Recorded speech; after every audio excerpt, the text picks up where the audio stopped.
केंद्रीय गृह मंत्री अमित शाह 2 दिवसीय पश्चिम बंगाल दौरे पर पहुंचे और बैरकपुर में कार्यकर्ता सम्मेलन को संबोधित किया।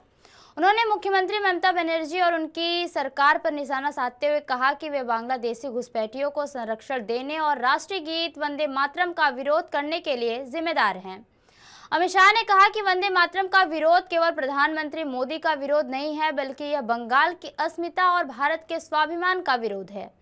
उन्होंने याद दिलाया कि स्वतंत्रता संग्राम में शहीदों का अंतिम नारा भी वंदे मातरम था और प्रधानमंत्री मोदी ने इसके 150वें वर्षगांठ को पूरे देश में मनाने का निर्णय लिया, जिससे यह नारा कश्मीर से कन्याकुमारी और गुजरात से बंगाल तक फैलाया जा सके।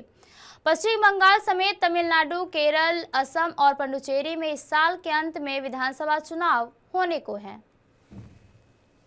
को आजाद कराने का काम किया था और अब 150 साल पहले बाद भारत माता को विश्व गुरु के स्थान पर बिठाने का काम यही वंदे मातरम करने वाला है। मगर दुर्भाग्य की बात है कि जब वंदे मातरम की चर्चा संसद में हो रही थी, ये तृणमूल कांग्रेस वाले इसका विरोध कर रहे थे। पहले तो मेरी समझ में नहीं आया कि ये क्यों विरोध करे। वंदे मातरम का भला विरोध कैसे हो सकता? इसको तो सभी दल, सभी राजनीतिक पार्टियां इसका महिमा मंडन करना चाहिए। मगर मैंने इनके ही एक सांसद के पूछा कि भैया आप लोग वंदे मातरम का क्यों विरोध कर रहे थे? बंकिम चंद्र जी बंगाल के थे, एक महान उपलब्धि है इनकी।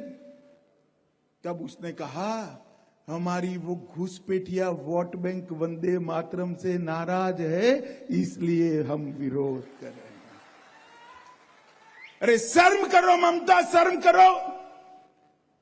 वोट बैंक के लिए वंदे मातरम का विरोध कर रही हो।